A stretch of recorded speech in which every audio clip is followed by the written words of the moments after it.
로마서 7장 14절부터 25절 말씀까지 우리 함께 봉독합니다. 우리가 율법은 신령한 줄 알거니와 나는 육신에 속하여 죄 아래에 팔렸도다. 내가 행하는 것을 내가 알지 못하노니 곧 내가 원하는 것은 행하지 아니하고 도리어 미워하는 것을 행함이라. 만일 내가 원하지 아니하는 그것을 행하면 내가 이로써 율법이 선한 것을 시인하노니 이제는 그것을 행하는 자가 내가 아니요 내 속에 거하는 죄니라. 내 속 곧 내 육신에 선한 것이 거하지 아니하는 줄을 아노니 원함은 내게 있으나 선을 행하는 것은 없노라. 내가 원하는 바 선은 행하지 아니하고 도리어 원하지 아니하는 바 악을 행하는도다. 만일 내가 원하지 아니하는 그것을 하면 이를 행하는 자는 내가 아니요 내 속에 거하는 죄니라. 그러므로 내가 한 법을 깨달았노니 곧 선을 행하기 원하는 나에게 악이 함께 있는 것이로다. 내 속사람으로는 하나님의 법을 즐거워하되 내 지체 속에서 한 다른 법이 내 마음의 법과 싸워 내 지체 속에 있는 죄의 법으로 나를 사로잡는 것을 보는도다. 오호라 나는 곤고한 사람이로다. 이 사망의 몸에서 누가 나를 건져내랴. 우리 주 예수 그리스도로 말미암아 하나님께 감사하리로다. 그런즉 내 자신이 마음으로는 하나님의 법을 육신으로는 죄의 법을 섬기노라. 아멘. 오늘 말씀은 로마서에서 가장 첨예하게 신학적인 좀 이견이 있는 단락이에요. 거의 이 로마서는 신학적으로 크게 이견이 없습니다. 조금의 차이가 있지만 그것이 완전히 다른 이야기를 하지는 않아요. 그런데 사실 오늘 본문은 굉장히 반대의 입장을 많이 들여다볼 수 있어요. 이게 어떤 거냐 하면 여기 나가 누구냐라는 거예요. 물론 7장 5절부터 시작되는 우리 5절에 보면 우리라고 시작을 하고 그리고 나서 이제 9절 보면 내가 7절 내가 이런 이제 표현들이 있어요. 그러니까 우리에서 시작해서 내가 이렇게 말을 하고 그리고 이제 오늘 13절 14절 다시 또 우리 이렇게 시작하면서 또 15절 내가 이렇게 우리와 나라고 하는 이 표현이 과연 누구를 가리키는 거냐라고 하는 지점에서 굉장히 좀 첨예한 차이가 있어요. 많은 사람들이 이 본문을 바울이 회심한 이후에 여전히 내 안에서 육신의 법과 싸우고 있는 것으로 해석을 하죠. 그래서 그리스도인들도 회심한 우리들도 어쩔 수 없이 죄를 지을 수밖에 없어. 그거는 우리가 육신이 연약해서 그런 거야 라고 자신을 합리화하는데 이 본문을 많이 씁니다. 그래서 24절 오호라 나는 곤고한 사람이로다 이러면서 그래 우리는 다 회심을 했어도 그리스도 안에 있어도 곤고한 사람이고 세 번역으로 하면 비참한 사람이고 그러니 우리는 어쩔 수 없이 죄와 싸우긴 하지만 질 때도 많고 그래도 괜찮아. 근데 이렇게 자신을 회심한 이후에도 여전히 죄 가운데 혹은 율법과 싸우는 가운데 지고 있는 자신을 정당화하고 합리화하는 본문으로 많이 봅니다. 그렇게 보는 근거는 여기 이 나 혹은 우리라고 할 때 이 사람을 회심한 이후의 그리스도인 혹은 회심한 이후의 바울로 해석하기 때문에 그래요. 그럼 그게 아니면 뭔데? 이렇게 질문하시는 분들이 계실 텐데 저는 오늘 그 반대의 이야기를 좀 하려고 해요. 여기 우리나 혹은 나 자신이라고 할 때 이것은 회심한 이후의 바울이나 회심한 이후의 그리스도인들이 아니라 회심 이전의 그리스도인의 상태를 말하는 것이다 라고 말씀드리고 싶어요. 말씀드렸던 것처럼 이거는 신학적으로 논쟁이 있어요. 그래서 여러분들이 어떤 걸 취하는지는 일단 여러분들이 잘 들어보시고 판단하시면 될 것 같아요. 그런 신학적인 차이가 여전히 존재하는 본문들이 굉장히 많지만 어쨌든 로마서 전체에서는 이 본문이 굉장히 그런 차이가 있다. 그러니 둘 다 뭐 이게 맞다 틀리다라고 하기보다는 이렇게 해석했을 때의 유익함과 이렇게 했을 때 유익함을 우리가 좀 찾아보면서 어떤 게 더 맞을까, 더 이 본문이 말하려고 하는 것에 가까울까, 이렇게 우리가 좀 공부해보고 탐구해보면 좋을 것 같아요. 제가 회심 전에 바울 혹은 회심 전에 그리스도인의 상태를 설명하는 거라고 말씀드리는 가장 중요한 이유는 지금 이 전체의 맥락이 5장부터 8장까지의 맥락이 뭘 말하는 거예요? 자유. 어떤 자유? 그리스도 안에 있을 때 누리는 자유. 믿음으로 말미암는 의를 받아서 하나님으로부터 의롭다고 인정받은 사람이 누리는 자유를 말하는 거예요. 5장은 사망으로부터의 자유, 6장은 죄로부터의 자유, 7장은 율법으로부터의 자유를 말하는 거잖아요.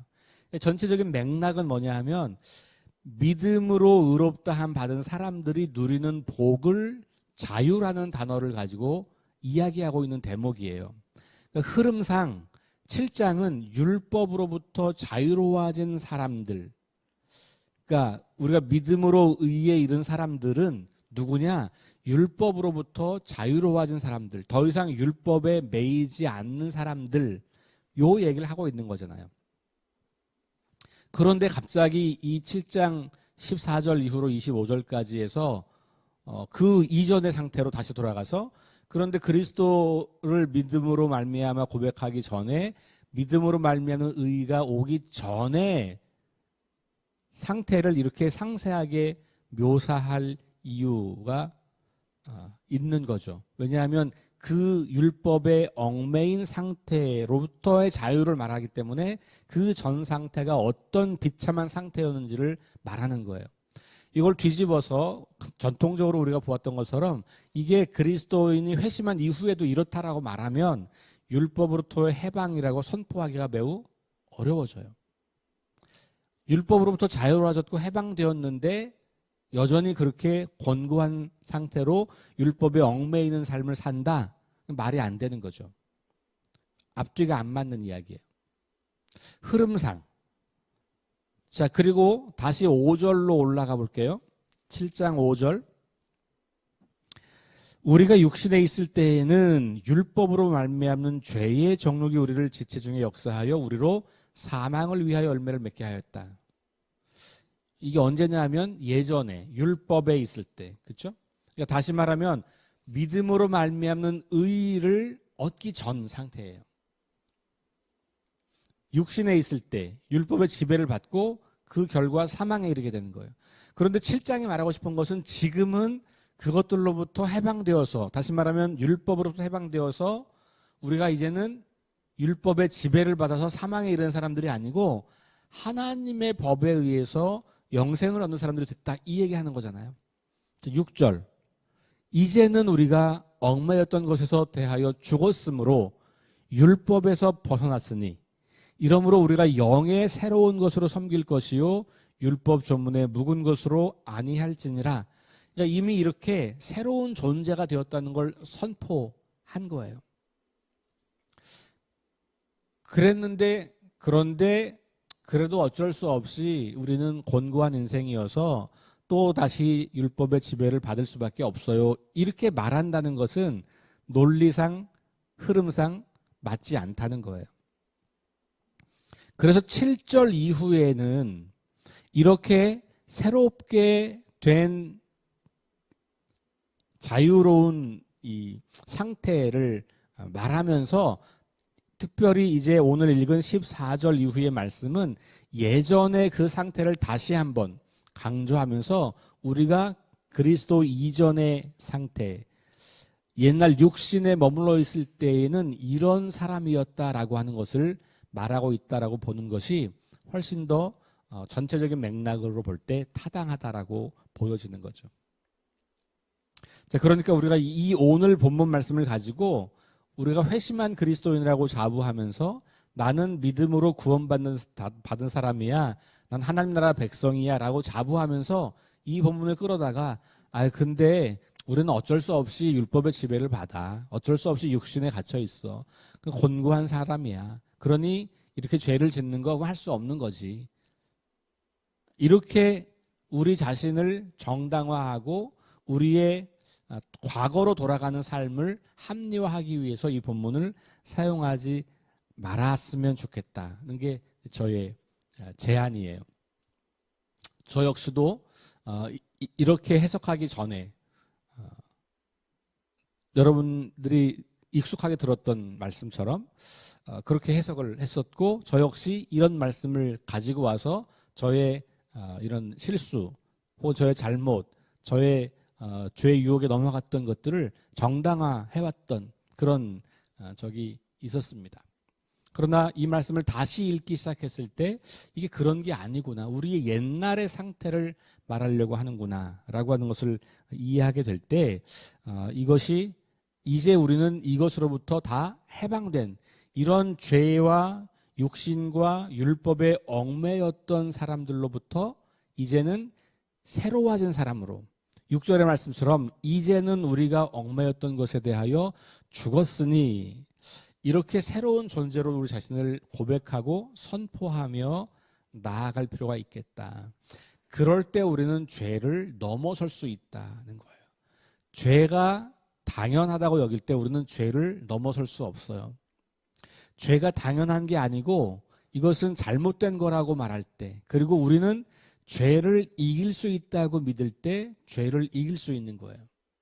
죄에 이길 수 없다, 우리는 연약한 존재여서, 비참한 존재, 곤고한 존재여서 하나님 앞에 이를 때까지 우리는 죄를 이길 수 없다라고 믿으면 죄를 이길 수 없어요.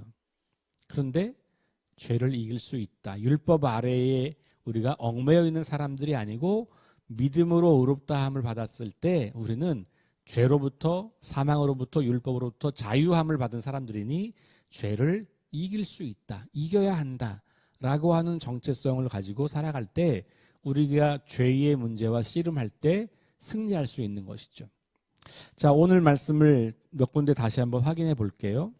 우리가 율법은 신령한 줄 알거니와, 그러니까 율법의 긍정성을 우리 어제 보았잖아요. 그렇죠? 율법 자체는 선하고 거룩하고 의로운 것인데 죄가 그것을 악용해서 그 율법이 죄로 향했다라고 하는 이야기를 했어요. 오늘 10절 다시, 율법은 신령한 줄 알거니와, 율법 자체는 좋은 거예요. 그런데 나는 육신에 속하여 죄 아래 팔렸도다. 자, 그러니까 이건 다시 돌아갈 수가 없는 옛날 상태를 말하는 거죠. 육신에 속했던 상태. 바울이 만약에 우리가 이제는 율법으로부터 해방되었습니다 라고 하는 말을 하고, 그리고 그 상태는 이제 이 육신으로부터 해방된 겁니다 라고 하는 말을 했는데, 다시 이렇게 이야기할 때에는 이거 우리 상태를 돌려놓는 게 아니고 옛날 상태를 설명하려고 하는 거라는 거죠. 육신에 속하여 죄 아래 팔렸었던 그때의 상태가 어떤 상태냐, 내가 행하는 거 내가 알지 못하고 원하는 거 행하지 아니하고 도리어 미워하는 것을 행했던 때, 이럴 때 원하지 아니하는 그것을 행하면 내가 이로써 율법이 선한 것을 시인하노니 이제는 그것을 행하는 자가 내가 아니요 내 속에 거하는 죄다. 그러니까 여기 물론 이제는이라고 하는 표현 때문에 이것을 지금 이 회심 이후의 상태로 봐야 되는 거 아니냐라고 볼 수 있겠지만, 이 이제는이라고 하는 말은 뭐냐면 내가 원하지 아니하는 그것을 행하는 그때, 이런 걸 말하는 거죠. 그러니까 내가 아니고 내 속에 거하는 죄다. 그러니까 죄의 지배 당하고 있는 상태를 말하는 거예요. 그러니까 죄의 지배 당하고 있는 상태는 뭐냐면 율법이 율법으로 기능하는 것을 더 넘어서 율법 때문에 더 죄를 짓게 되는 상태를 말하는 거죠. 6장이 죄로부터의 해방, 7장이 율법으로부터 해방인데, 율법과 죄가 연결되는 것은 죄가 율법을 깨닫게 해주는 기능에서 더 넘어가서 계속해서 죄를 추구하게 되는 것으로 간다, 이렇게 이야기했잖아요. 그러니까 그 상태를 말하는 거예요. 내 속에 거하는 죄, 그러니까 내 속에 거하는 죄에 의해서 내가 지배를 받고 율법이 죄를 깨닫고 회개하는 기능으로 작동하는 게 아니고 이 율법 때문에 죄를 알게 되고 그 죄를 탐하게 되고 그 죄를 계속해서 짓게 되는 그 율법으로부터 해방되기 전 상태를 말하고 있다는 거죠. 내 속 곧 내 육신에 선한 것이 거하지 아니하는 줄 아노니. 우리가 만약에 믿음으로 의롭다함 받았다면 우리 안에 선한 것이 거하는 거죠. 왜냐하면 내 안에 그리스도께서 거하시고 내 안에 성령께서 거하시는 거니까. 그 전 상태를 말하는 거예요.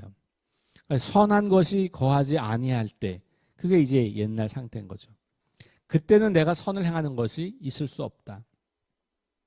그러니까 이제 1장 18절부터 3장 20절까지로 보면 율법을 알고 있는 유대인도 다 하나님 앞에 똑같은 죄인이다 라고 선포했죠. 인간은 다 비참한 상태에 빠져 있다. 그 이야기하는 거니까 그렇게 연결할 수 있겠죠. 내가 원하는 바 선은 행하지 아니하고 도리어 원하지 아니하는 바 악을 행한다.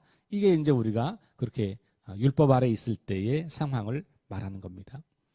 만일 내가 원하지 아니하는 그것을 하면 이를 행하는 자는 내가 아니요 내 속에 거하는 죄다. 다시 또 말해요. 내 속에 거하는 죄다.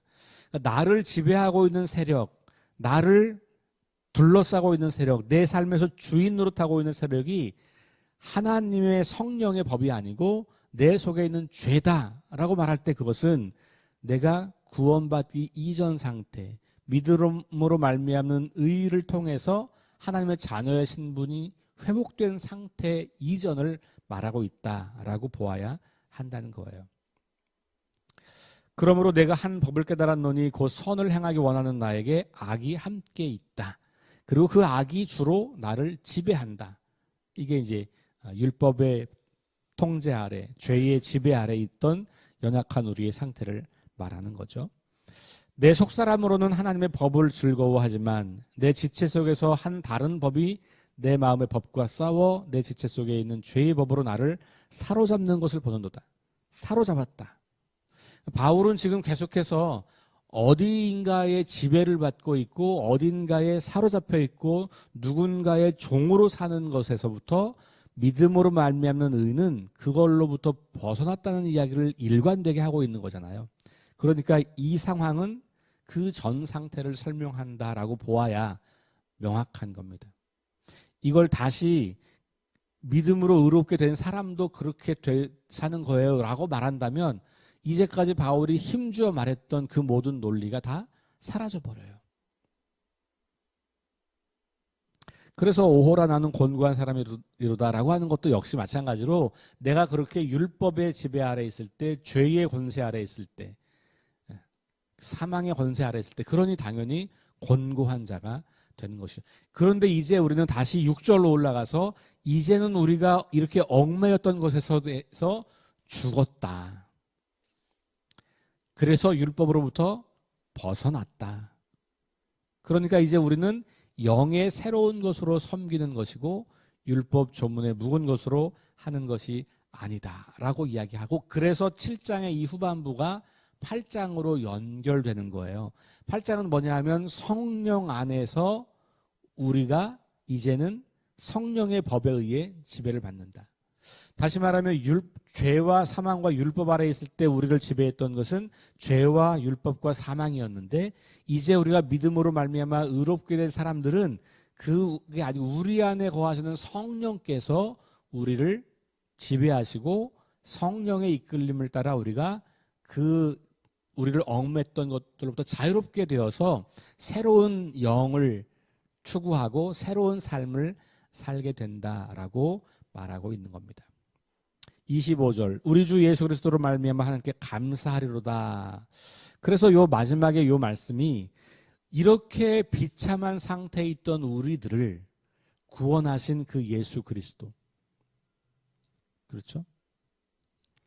그 하나님께 감사한다.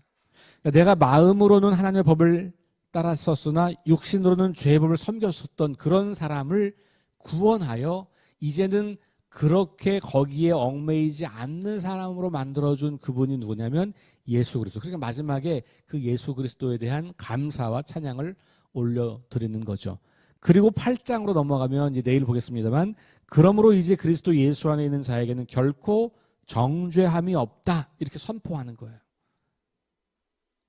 그리스도 예수 안에서 우리는 죄와 사망과 율법으로부터 해방되었기 때문에 더 이상 정죄받지 않는다라고 아주 강력한 선포를 하는 것으로 8장이 시작되죠.